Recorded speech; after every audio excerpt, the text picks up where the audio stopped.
Uyghur yazgıcısı Yasincan Sadık Çoğlani'nin Jallat Xenin namlı tarihi romanı. Bu roman Belqut şirketinde avazga ilinip Belqut to'g'rida anlatıldı. Özünü jahonda tang'dasiz sanab ot ustida ko'ranglab o'tirgan Mongol lashkarlari o'zini o'ngish olishga ulgurmayla otlardan tikmollaq etib tushdi. Yurakları mujrub vahima ilkida jig'ildidi. Yav lashkarlari sepida birdilla patparaqchilik yuz bergan edi. Örküp ketgan jang otlari egillarni yerga etib etib, yerga yiqilgan lashkarlarni dassab chaylab taraf-tarafga qechishatdi. Hayvetlik gümbürlek sadalары sayını titirtib etdi. Bir haza davam qilgan patparaqchilikda 2000'dan ortiq yav lashkarlari o'z otlarining to'yqi ostida chaylinib ketdi. Şahzadı Babacaq Sultanның bu nağrı dumboq tadbiri dastlabki qadamda önümünü ko'rsatib, ko'ran yovning yuragini mo'jish maqsadiga yetgan edi. Yav sarkardalari ming bir jafoda jo'rib yurib, jang sepini aram rostib oldi. Bu echinchlik voqeani ko'rib, Qashqarnimo birli tuyuqsiz hujum bilan elish xam xiyolda kelayotgan Jo'ng'ar oqsoqlarning xoni G'aldon Beshkito'xonning g'azabdan o'zi teshib ketgan edi. O, qarshi tarafdagi butkul sayning tang yerimindagidek egilib, jang sepi tuzgan Saidiya lashkarlariga shundoqli bir nazar tashladi. Qaranliq bilan jang qilsa o'ziga foydasiz ekanligini his qilib, sarkardalariga darhol yurishni to'xtatib, kayniga 2 chaqirim chekinib qarorgoh qurishga farmon berdi. Yav lashkarlarining kayniga chekinganini ko'rib, Saidiya lashkarlari sepidan yangragan hayt-huyt sadolari falakka ko'tarildi. Yavning hayrisi dastlabki qadamda so'ndirilgan edi. Qashqar lashkarlari bilan uchrashmayla burniga yegan G'aldon Beshkito'xonning do'rday kalpuklari titrab, qiyshiq o'ri ko'zlari hozirli bir kimni tirik yavitadigandak alfozda chekchiyib ketgan edi. Uning bu alfozini ko'rgan Xo'ja Hidoyatullo Eshon qo'rqinch ham vahimadan o't tushgan qaldak to'lg'inatdi. O, G'aldonning ko'ziga chiliqib qolmaslikka tirishibdi. Nihoyat Eshon ansirgan ish oxiri yuz berdi. Sarkardalar ortidan kimdandir izlagan G'aldonning qiyshiq ko'zlari Xo'ja Hidoyatullo Eshonning kelganini dinladi. Farasini ilkida qolgan Eshonning vujudini qora ter va so'g'uq titrak bosdi. Saidiya tasarrufida tuzuk lashkarlarning tayini yo'q. Qadimimiz yetganli shaharni xuddi qo'y qo'tinni egallagandek hech qanday kuchlayni egallaymiz degan edi-ku. Ko'rgansa, ularning sepiga kelib ketayotgan hamdamchi lashkarlarining texnichili oyog'i uzilmayotdi. Tarjimonning har bir jumla so'zi yurgiga pichoq bo'lib sanjilgan Xo'ja Hidoyatullo Eshonning put qo'llari serqirashga boshladi. Uduq-buduq bo'lib og'zi gapga kelmadi. Oqshoydan chaqmi kavudak salla o'rib olgan beshini to'xtamay gildirildatdi. G'aldon yana so'radi. Qani, bizga hamdamda bo'lgan murtlar? Ajab, ularning qarisini ko'rmayapman xo'ja.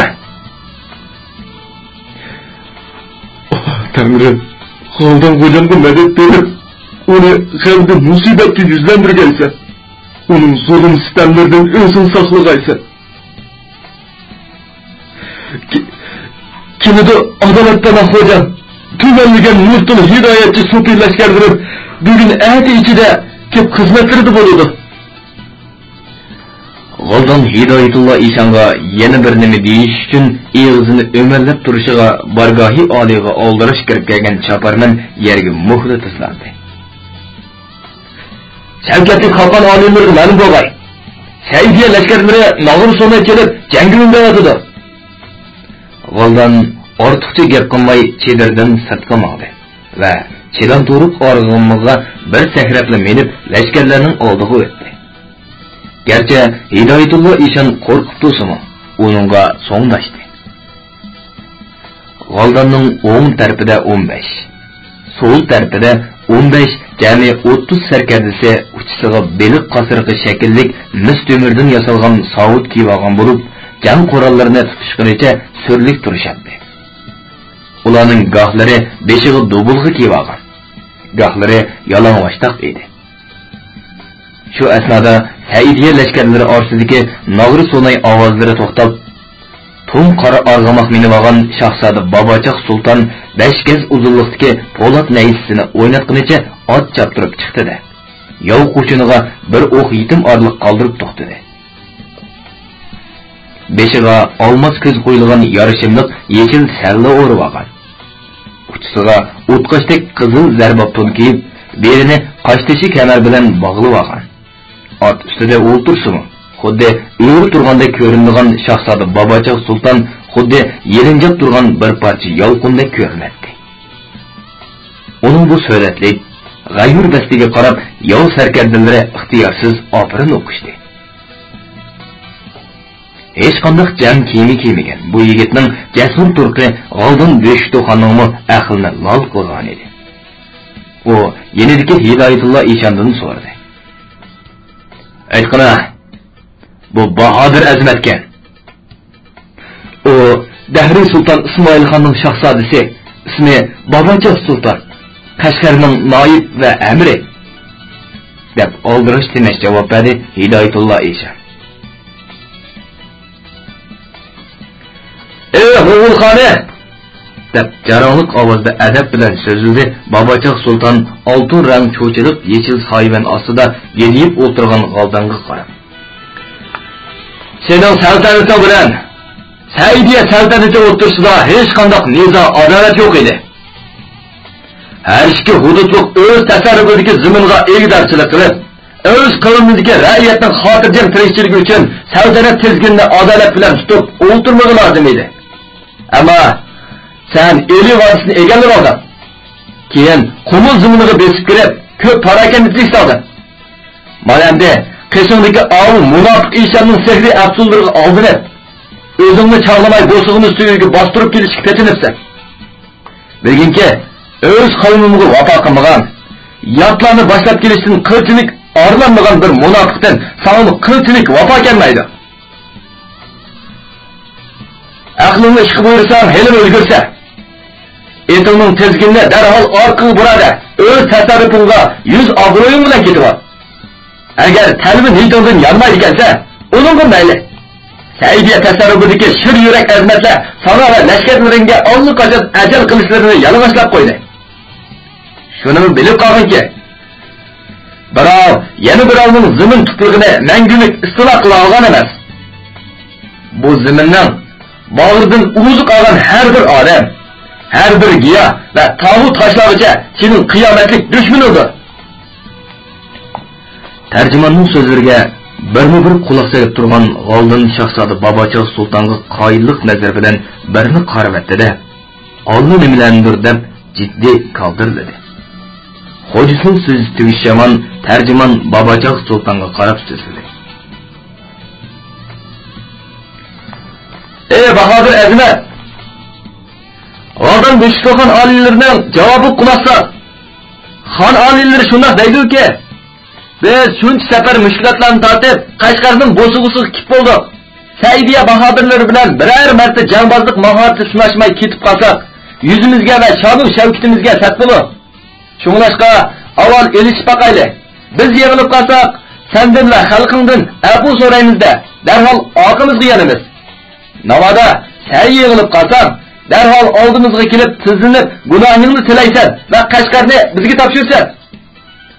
Ha, baland gap, dedi Shahzoda jarohlik ovozda javob qaytarib. Unda bo'lsa xonim, mana men shu topda jangga tayyorlanib bo'ldim. Mana o'z tutimi boshqa bahodir sarkardalarni tushirsin mayli. Ammo shartim shuki, har ikki tarafdan yo'shurin o'q etib, nomatlarcha qasd qilishga bo'lmaydi. G'oldin Serin tarjimoni orqali Shahzoda Bobochoq Sultonning maqsadini bilgandan keyin sarkardalarga qarab baqirdi. "Qani sarkardalar, qaysinglar avval maydonga tushib, Avu Saidiya Bahodirning beshini kesib akilib, lashkarlarimizning jasoratini oshirsizlar." Uning so'zi oxirlashib bo'yicha bir Mo'g'ul sarkardasi etiga ochiq qamchi soldi-da, Shahzodaga qarab aytdi. talay janglarni ko'rgan 40 yoshlar chog'imizdagi bu yov sarkardisining bo'y basti Shahzoda Bobochoq Sultonnikidan qilishmaydi. Chechini beshining cho'qqisini qo'yib, yelkisigacha o'stirib olgan. O'ng qulqiga bilezikdek yo'g'onliqda oltin halqa silib olgan Baslik Bahodirning qo'lida uzun sopliq qilish bor edi. O G'oldan Beshto'xonning eng qahrlik jangbozlik mahorati hammadan ustun sarkardisi edi. Uning birinchi bo'lib jangga chiqqanligini ko'rgan G'oldan xotirjamlik bilan chiroyiga so'z kulgi yugurdi. Chaqmoq tezligida ot choptirib kelgan Jo'ng'or sarkardisining zarb bilan urgan qilichini Shahzoda Bobochoq Sulton Po'lat naysi orqali chaddaslik bilan to'sib oldi.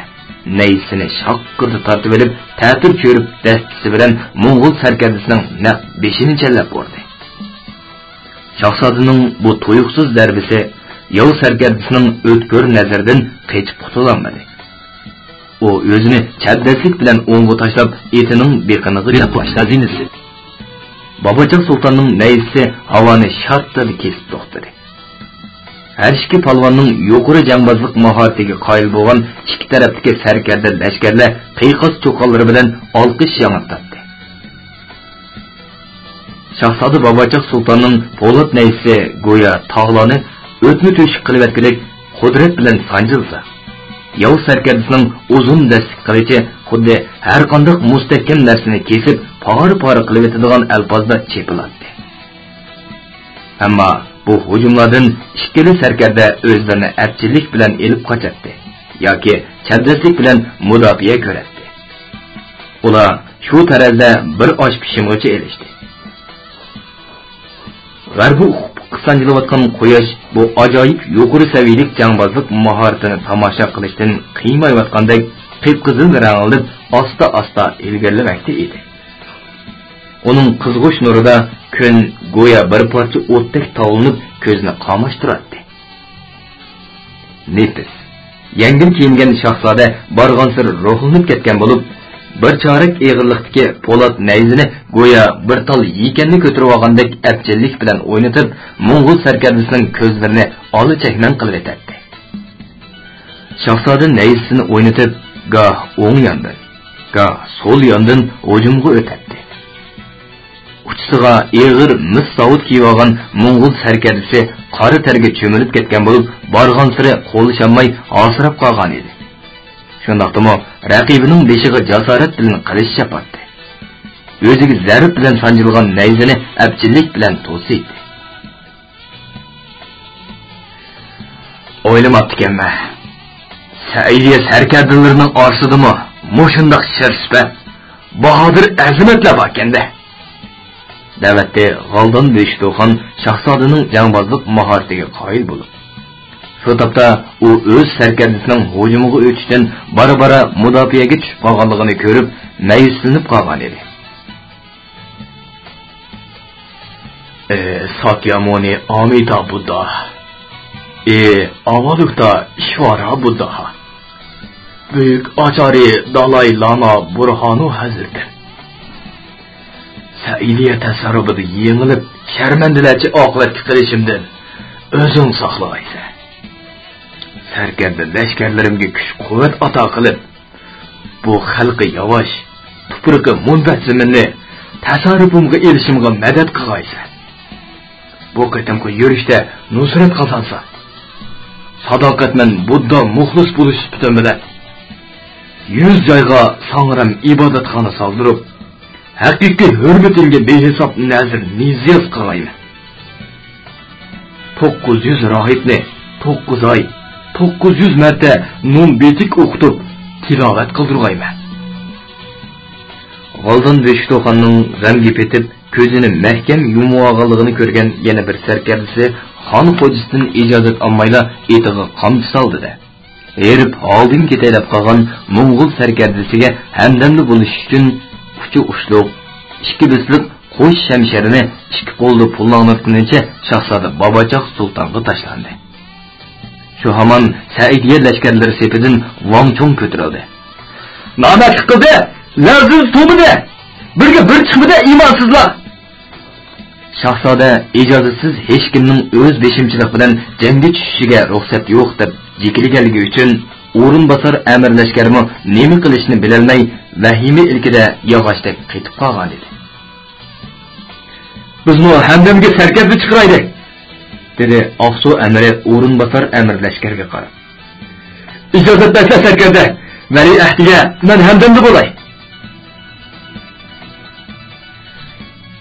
Vali ahdining jongbozlik mahorati to'limi yuqori. Yana bir oz sabr qilib boqaylik. Navoda faqatli tankilamay qolsa, Hamdamga bosilmo ulgurla. Vali ahdining lashkari farmonini o'z beshinchilik bilan buzishga haddim emas. Shahzoda Bobochiq sulton qilchilik tantirmasdan ikki yov sarkardisiga taqobil turib Hamdamchi sherikini ko'rgan Mo'ng'ul sarkardisi ham ajib tuhfa qizg'inib, ham shahzodani o'ltirib, jangni tezroq oxirlashtirish maqsadida birdilla mudofiyadan hujumga o'tib, qalaymiqon qilich urishga tushdi. Shu sababdan ularning hujumi faqatli qo'llashmayotdi. Ko'zi itdek qo'li chaqqan raqibining hujumidan ko'ngildagi vasvasani bilishga odatlangan shahzoda ikki yov sarkardisining o'ttirig'iga kirib turib, chandurg'idek bir hiyla ishirtdi. Buni fursat keldi deb hisoblagan boshdagi yov sarkardisi qo'ldagi uzun dastalik qilichini shahzodaning beshiga to'g'rilab zarb bilan urdi. Shahzoda chaqmoq tezligida yengishdi-da, o'zini qora tulparning qo'rsig'iga oldi. Veshilg'ab kelgan qilich yana bir yov sarkardisining naq bo'yniga tushdi-da, uning beshi xuddi uzilgan qopoqdek yerga to'rqilab tushdi. Raqibining domiga tushib, o'z sherikini chepib tashlaganligini ko'rgan yov sarkardisi cho'chib, nima qilarini bilmay tamtirafli qoldi. Dal shu chog'da qora arg'amoqning qo'rsiqidan likkiri egarga qo'ngan shahzoda Bobochiq sulton texnichila o'sh kallasini yig'ishga ulgurolmagan yov sarkardisining dal yuragini nishonlab zarb bilan nayza urdi. Tangdasiz kuch bilan sanjilgan po'lat nayzining uchi yov sarkardisining ko'krigidagi qasiraqliq mis savutini teshib o'tib dömbisidan chiqdi. Yov sarkardisi nola qilishga ulgurolmay jon bergan edi.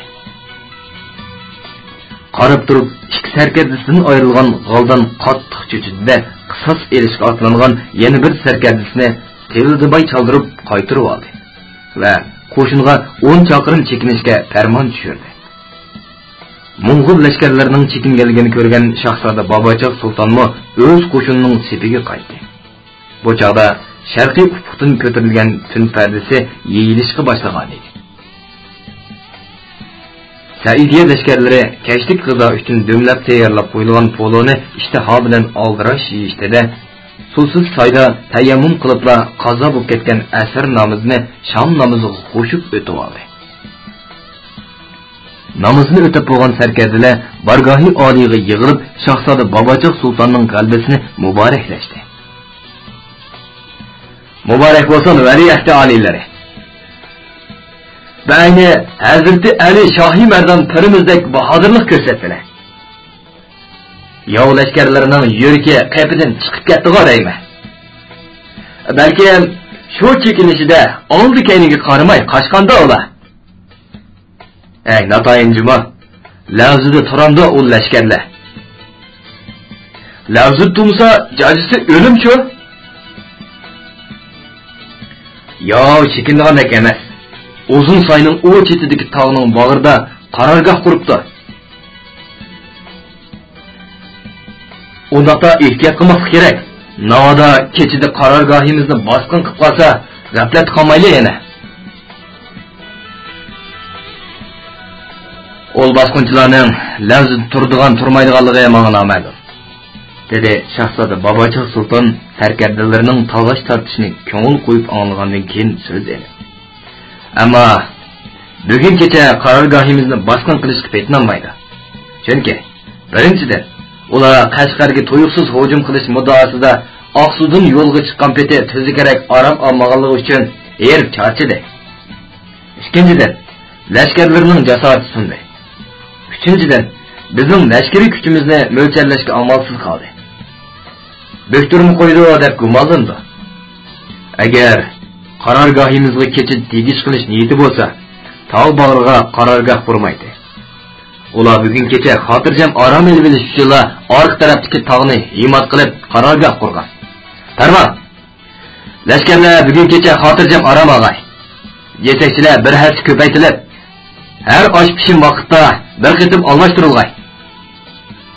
Sarkardilar farmonbardorlik bildirishib, bargohi oliydan ayrildi-da, o'z qarorgohiga tarqashdi.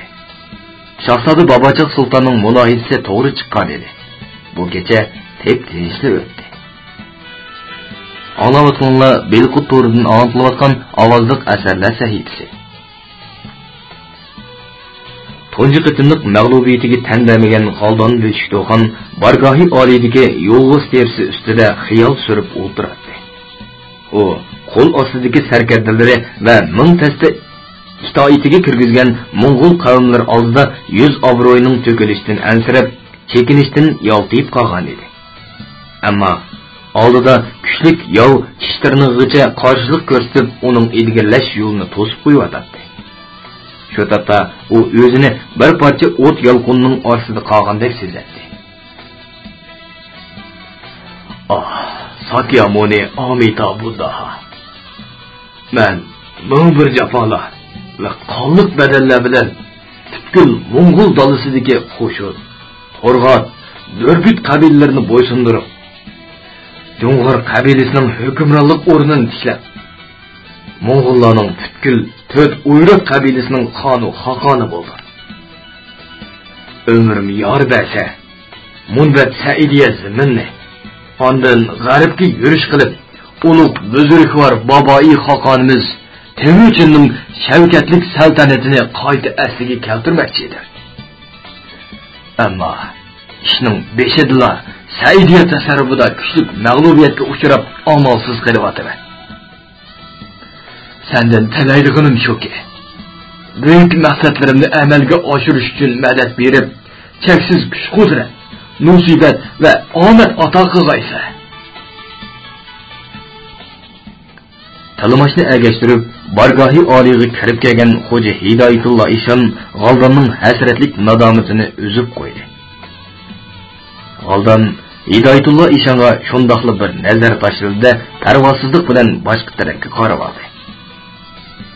G'aldonning tunugin Shahzoda Bobochiq sulton bilan qilishgan ahdi lafzi bo'yicha mag'lubiyatiga tan berib, lashkarlarni chekindirib ketishdan qattiq ansirab, kechichi kirpik qoqmay chiqqan Hidoyatullo Eshon xuddi vahshiy yirtqichning uvusiga kirgan bechora to'shqandek lag'ildab titrab, atigandila bargohi oliyga kirgan edi. Assalomu alaykum, ey adolat pala, xonu xoqon oliylar, deb salom qildi oppoq xo'ja titrab. Nemash? So'radi G'aldon qapqinib. Ey Bahodir xoqon, kechidan men murtul hidoyatchilarim bilan uqpiyoni so'zlashdim. Saidiya lashkarlarining soni sening mo'taringnikidan xeyli ozgan. Sen bugun Saidiya lashkarlari bilan yana bir marta jang qil. U murtatlarning sarkardisi Shahzoda Bobochiq sultonni o'ldirishni menga qo'yib ber. Sening rostli shunchalik mahorating bormi? dedi G'aldon Hidoyatullo Eshonni po'yitibotdi deb ishondi. Aytqana, sen o yo'lvasning yuragini yegan Bahodirni qandoq o'ldirmoqchisan? G'aldon Beshikto'xonning qiziqib qolganini ko'rgan Hidoyatullo Eshon texmo g'ayratlanib so'zga kirishdi. Bu tarafini xon oliylari hozircha surishtirmay to'g'ay. Menga faqat bir sarkarda bilan 100 nafar o'qiyachi merganni itoatimga topshirg'ay. O Shahzoda o'lgan hamon xon oliylari qanchalik ikkilanmay tamomiy lashkarlar bilan hujumga o'tgan. Qoldi ishlarga mening murtil hidoyatchilarim shahar sepilning ichida turib hamdamda bo'ladi. İşteşidan tangli maslasak, inşallah Qashqarni bugun qo'limizga olg'aymiz. Eshonning so'zlari G'aldonning g'ayratini oshirdi. Butkul Saidiya ziminni yutib olish nafsini texmo bak taqildi debdi. "Bo'pti. Sening deganingcha bo'lsin hamsa", dedi G'aldon qo'lini silkib. Kun osh vaqtidan o'tganda Jo'ng'ar oqsoqlarining lashkarlarining jangi undab chalgan do'mboq sadosi tep-tinish sayni qaytadan jonlantirdi.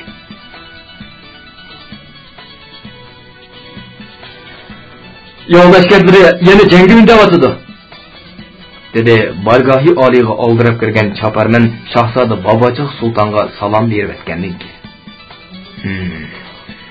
"Yo'q, Rasululloh lafzib turmoqda", dedi Shahzoda dars o'rnida.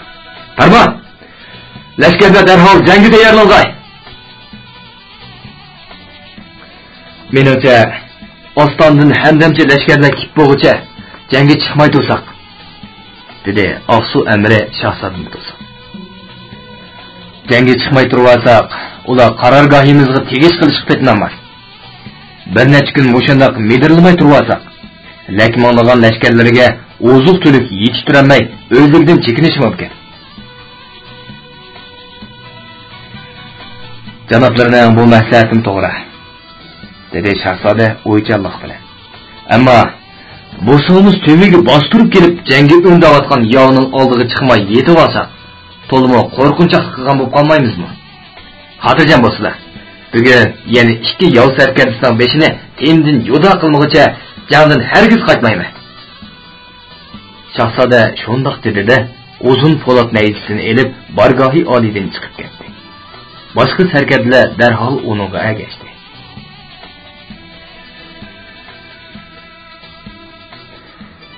"Lazım turmaydigan namatlar! Qani, erkak bo'lsan, maydon ichi!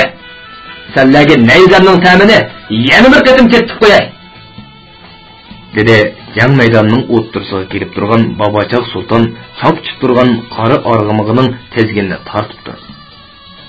Shu hamon Hidoyatullo Eshonning qishib turgan Mo'ng'ul sarkarda Eshonning ko'z ishorasi bilan tang ot choptirib chiqdi. Shahzoda bilan nayzavozlikka tushdi. Mo'ng'ul sarkarda ha deganda Shahzodaga tang kelmayotdi.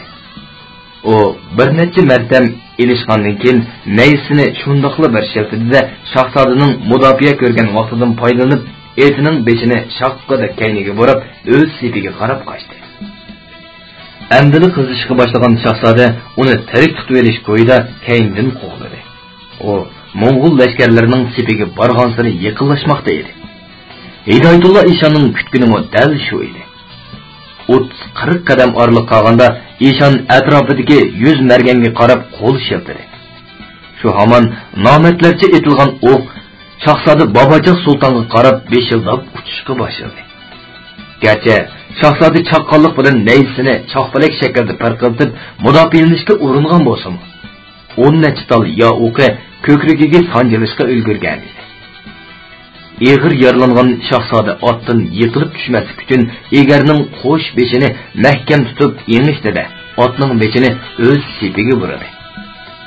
Shahzodaning ajallik yaralanganligini ko'rgan G'oldon xo'shalligidan qiyni-qiyniga patmagan holda varqirdi. "Qarang!"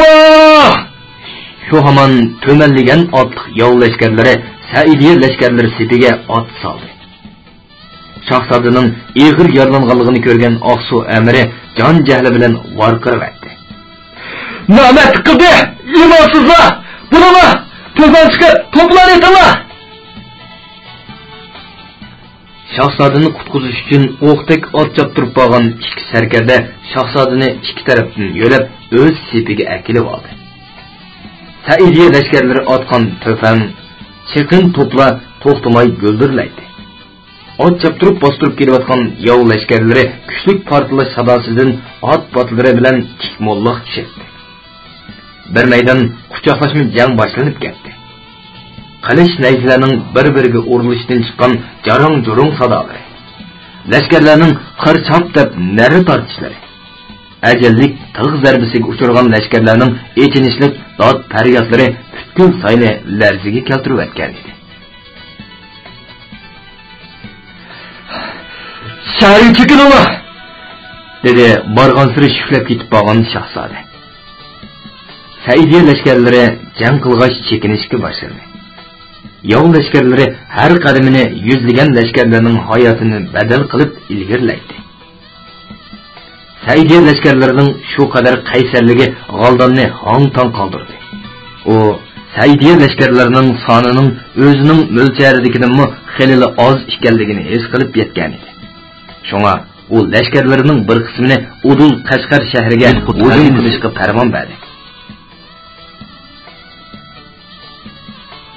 "Mana bo'g'ay", dedi Iroqdan ot choptirib kelgan choparman Shahzoda Bobochiq sultonni qo'g'dab olgan sarkarlarning qashig'i kelib to'xtadi. "Shahar ichida to'polon yuz berdi. Xo'ja Hidoyatulloh ishonning sulki ishqiya murtlari shahar ichida o't qo'yib, Qorqi darvozasini egallab, yonlashganlarga qo'g'ri etib berdi."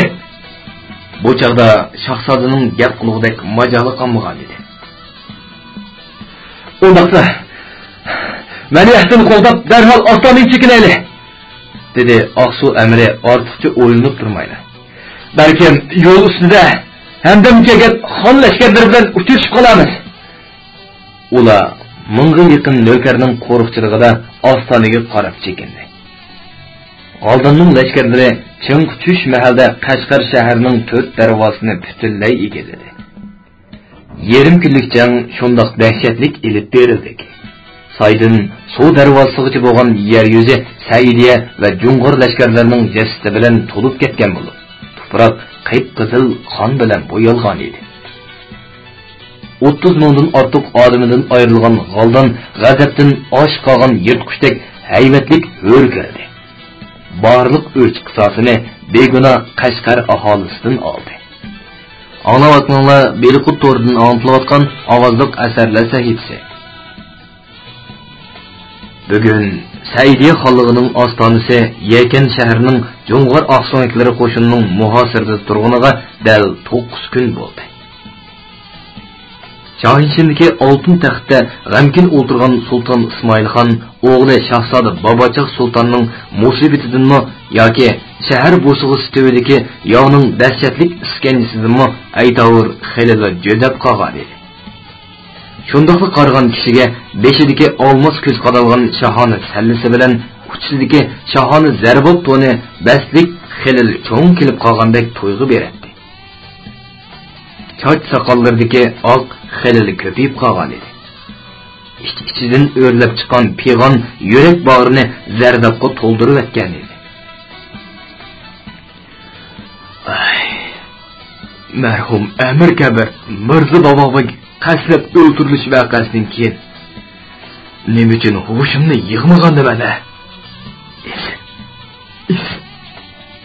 U jannat makon Amir mushunda qori kunlarning pot yaqinda keldiganligini oldin bilgandek xon lashkarlarini sarxillashtirish, lashkarlarni mashqlantirish, ko'plab lashkariy xarajat ajratib, qo'ral yaroqlarni to'liqlash xususida qayta ma'lumot so'rasa, nima uchun quloq solmadimi? Aslida marhumning suiqasdga uchrashi mushu fojianing beshorati ekan emasmi? O'z vaqtida Xo'ja Hidoyatulloh ishon degan munofiqni o'ldirish haqida Malika Muhtaram xonim qayta taklif bersa, ajab quloq solmabdi ekanman-da. Ya hazrat, bu ishon nima degan hilgan a? Avval Mirza Bobobaydek buyuk sarkardani o'ldirib etib, meni qonasiz qoldirgandan keyin yotlarni boshlab kelganda qarmamdigan. Voh, asrata. Kimga berib aytay bu dardimni?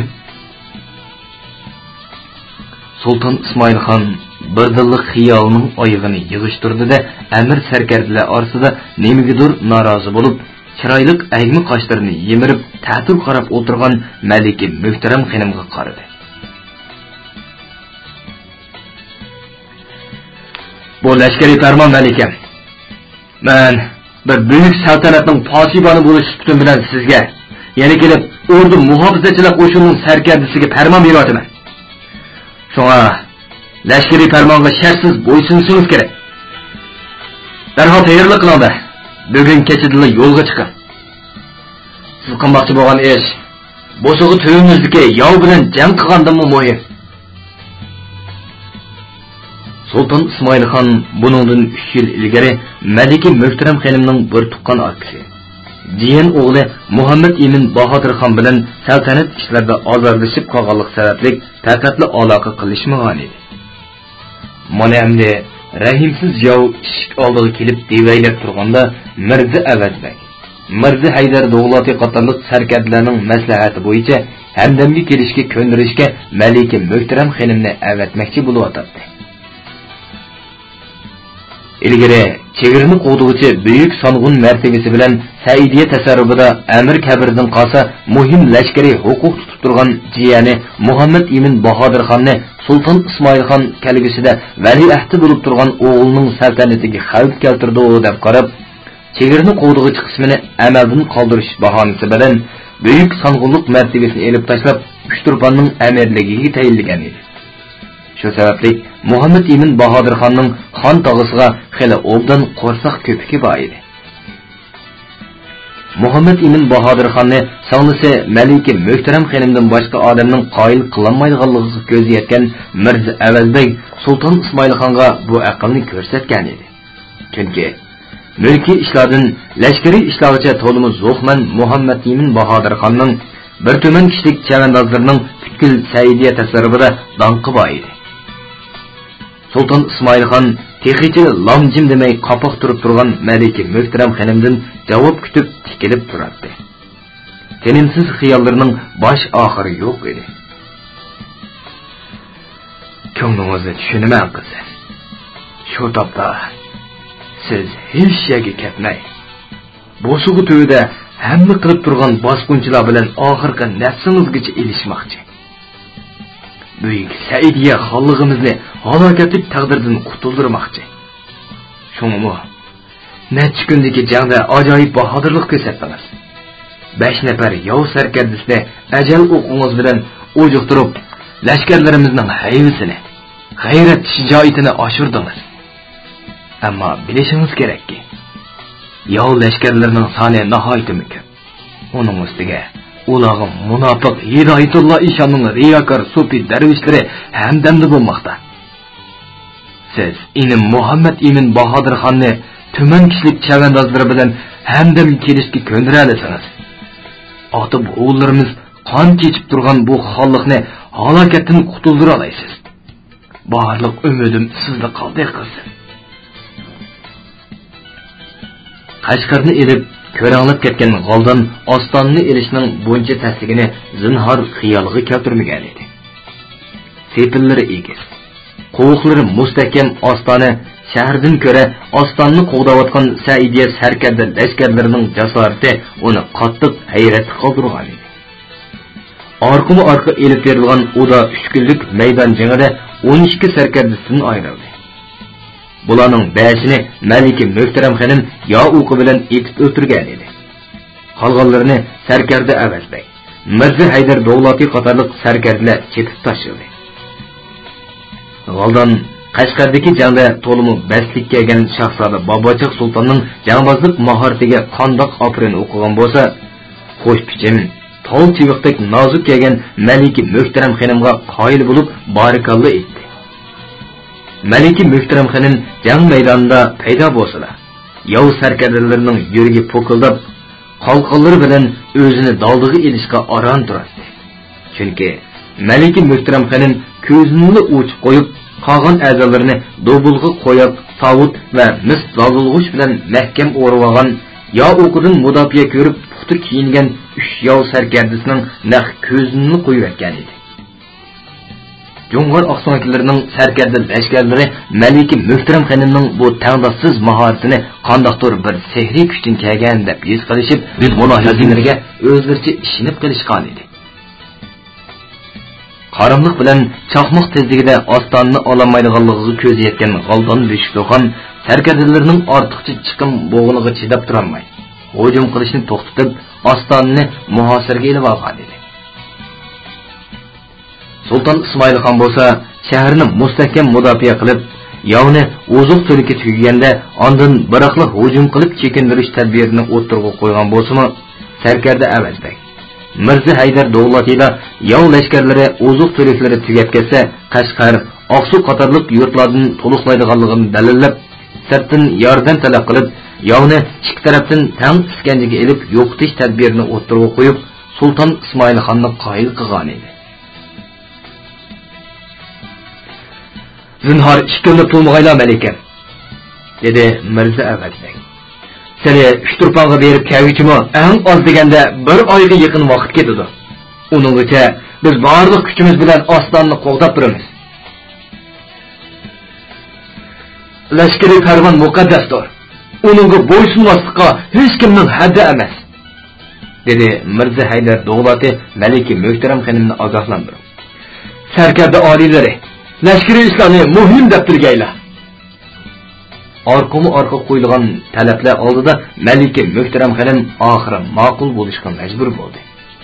U shu topda sabab topolmagan edi. Tun kecha Ostonni ololmay zerikkan yov lashkarlarining muhosirasi xilil bo'shib qolgan edi. 100 nafar nökarni agashtirgan Malika Muhtaram xonim yov lashkarlarini cho'chitib qo'ymaslik uchun qo'rqdan chiqmay sepil temidan org'amchi bilan serilib tushdi-da, insi jinga to'ydirmay Shturpanға qarab atlandi. Belqut shirkatida ovoz g'ayrinib, Belqut to'rida anglatilayotgan Uyg'ur yozuvchisi Yosinjon Sodiq Cho'g'lonining Jallod xonim nomli tarixiy romanini bugun musharga chaqmatdik. Davomini atidagi anglitishimizda davomli anlatamiz. Bu roman Şinjanning har qaysi joylaridagi Shenhua kitobxonalarida sotildi. Do'stlarning sotib olib, saqlab qo'yishini tavsiya qilamiz.